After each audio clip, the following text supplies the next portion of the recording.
RMC, 6h, 9h, Bourdin Direct. Il est 6h43. Jean-Louis Bocarno est avec nous, généalogiste. Jean-Louis, bonjour. Bonjour. Je vous appelle Jean-Louis parce que ça fait très longtemps qu'on se connaît. On vous surnomme le pape de la généalogie, d'ailleurs. Vous savez ça? Vous ne saviez pas ça, William? Que nous avions on avec écoute nous Jean-Louis le Bocarno depuis des années à la radio. Merci. 61%. Je vous bénirai à la fin de l'émission. Bon, d'accord. 61% des Français ont déjà entrepris des recherches sur leur famille ou leur nom. La généalogie, bon, de tout temps, ça a passionné, mais aujourd'hui, plus encore qu'avant. Mais que se passe-t-il? Pourquoi, selon vous? C'est pas plus encore qu'avant. Hein. C'est toujours. C'est toujours. Ça fait 30-35 ans que les médias le dénoncent. Oui, la généalogie est une passion française. D'abord parce que la France est en position très particulière. Elle a les archives les plus anciennes, elle a les archives les plus riches, elle a aujourd'hui les archives les plus numérisées, accessibles en ligne et les plus gratuites. Dans aucun autre pays, les recherches ne sont aussi gratuites qu'en France. Bon. C'est-à-dire que chacun d'entre nous peut aller chercher, aller connaître, découvrir ses origines. En cherchant. En cherchant. Le mot est capital. Chercher. Peut aller chercher. S'il n'aime pas chercher, il ne saura pas faire, il n'aura pas le goût de le faire, il ne trouvera pas. La généalogie, c'est une recherche, c'est une enquête, mais c'est une addiction. Pour enquêter, c'est une addiction. Donnez-nous comment fait-on? On part du grand-père, l'acte de décès du grand-père qui dit où il était né, on va voir l'acte de naissance du grand-père en question, on cherche l'acte de mariage des parents, on tire le fil comme ça. On tire le fil. Voilà. Et ça peut durer des jours, des mois, des années, et puis c'est jamais fini. Mais si vous voulez, c'est vrai que la généalogie est à la mode depuis plusieurs décennies, mais avec une évolution. Il y a quand même plusieurs générations qui se transmettent, qui se sont transmis cette passion. Pendant la première génération, je pense, les grands-parents aujourd'hui, je dirais, ils sont allés au charbon, ils sont allés dans les archives, ils ont fait un travail de fourmi, ils sont passés au coupe-coupe, hein, ils ont tout défriché, ils ont identifié les ancêtres, etc. Ils ont surtout cherché des ancêtres. Après, il y a eu la deuxième génération, début des années 2000, souvent les enfants des précédents, qui eux ont bénéficié d'Internet, Internet qui est un outil extraordinaire en généalogie.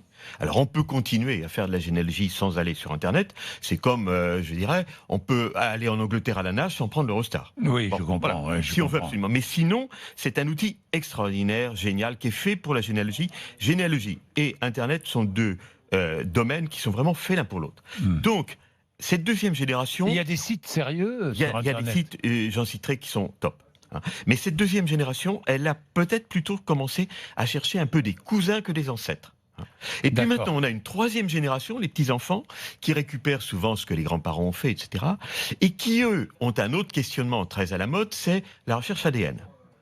Connaître à travers des analyses ADN qui actuellement sont interdites en France, mais sont proposées par des tas de laboratoires étrangers et qui ont beaucoup de succès. Et là, c'est une autre curiosité et une curiosité complémentaire. Oui, des tests génétiques d'ancestralité. On se gratouille la langue. Il y en a 39 entreprises dans le monde. Oui. Il y a 39 entreprises dans le monde qui et en France, ça tests. monte et ça va monter et exploser très très vite. C'est interdit en France, la pratique est interdite. Mais bon.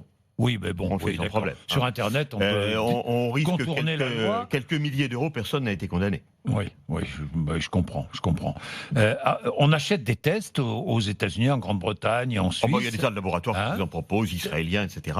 On achète, on gratouille la langue et on a des résultats. Donc, alors, on reçoit son kit à domicile, on est bien d'accord, on teste salivaire, on renvoie, et 6 semaines plus tard, les résultats nous parviennent. Voilà. Et ces tests indiquent quoi?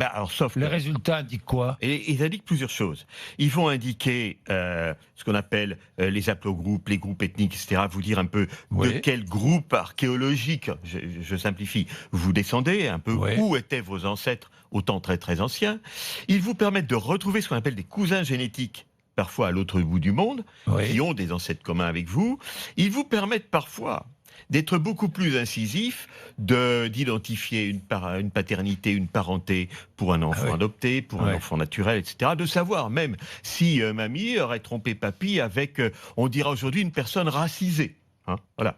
Mais comme en généalogie, on le disait tout à l'heure, il faut aimer la recherche, faire des recherches. On ne devient pas un super généalogiste en 2 minutes, même en ayant vu un petit tutoriel, etc. Le test ADN, c'est pareil.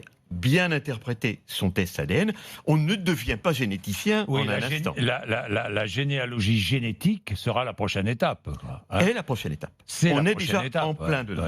Oui, bien sûr. Voilà. Bien sûr, Alors, vous bien me sûr. disiez, les sites généalogiques, oui, il y a 2 sites franco-français que je dirais incontournables, et qui sont complémentaires, qui sont Généanet et Philae. Bon, nous Qui mettrons permettent cela de sur faire énormément rmc.fr. de chemin, soi-même en ligne de chez soi. Voilà. Alors, si je veux faire réaliser mon arbre généalogique par un professionnel, ça me Oui. coûte combien? Ah, bonne question. Si vous voulez voyager, vous allez dans une agence de voyage, vous dites ça me coûte combien un voyage? Ça va dépendre du voyage, Oui. du type. Et la généalogie, c'est pareil. Qu'est-ce qu'on va appeler un arbre généalogique? Disons, pour donner un ordre de prix, que pour remonter, je ne sais pas, la filiation des Bourdins d'aujourd'hui au plus ancien identifiable possible, en moyenne, le plus ancien ancêtre, il va être né sous Louis XIII. Sous Au Louis début XIII. du XVIIe siècle. Ça fait déjà pas mal. Ça fait 10 générations. Là, selon les cas, Oui. ça va demander entre 500 et 2000 euros. Je dis selon les cas parce que selon la région d'origine, selon le pays d'origine, tout le monde n'est pas à égalité en généalogie. Selon que vous avez vos ancêtres nés en Pologne, nés dans le Gers ou nés en Haute-Saône, ça sera différent, même Je en France. comprends. Hein. Je comprends. Voilà. Nous allons prendre Yannick, qui est à Moguio, c'est dans l'Hérault. Bonjour Yannick. Yannick. Oui, allô? Oui, bonjour Yannick. Ouais. Vous avez, quand vous étiez jeune, vous aviez fait votre arbre généalogique, c'est cela?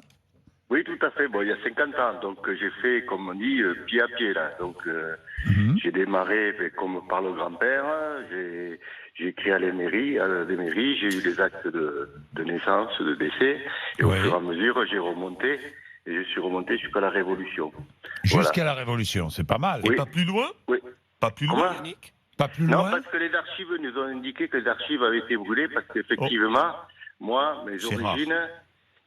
mon père était d'origine nantaise vendéenne, donc en fin de compte, mes aïeuls étaient à Mortagne-sur-Sèvre, en pleine Vendée, quoi. Hein.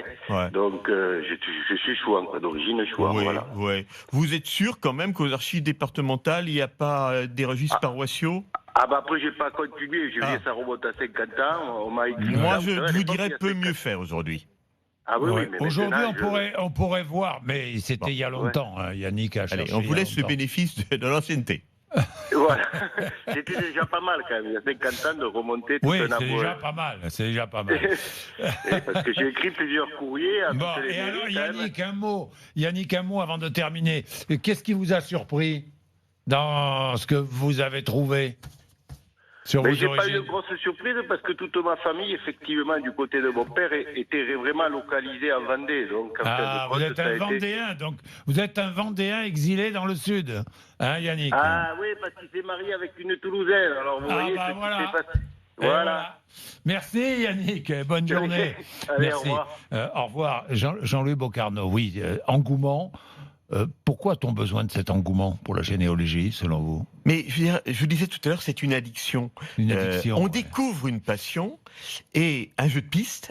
C'est de l'escape game, c'est formidable. On vous met devant les yeux l'acte de naissance d'une personne et on vous dit chercher l'arrière-grand-père. Si vous aimez chercher, vous allez le chercher. Même si cette personne n'a rien à voir avec vous. C'est un jeu, c'est une énigme à résoudre, c'est un challenge que vous vous lancez et c'est ça, et c'est de l'addiction. Et vous allez y passer le jour, la nuit, vous n'allez pas voir le temps passer. Prochain livre, Prochain livre, oui. bientôt. La rentrée, sans doute. Bon. Merci Jean-Louis Bocarno. 6h51.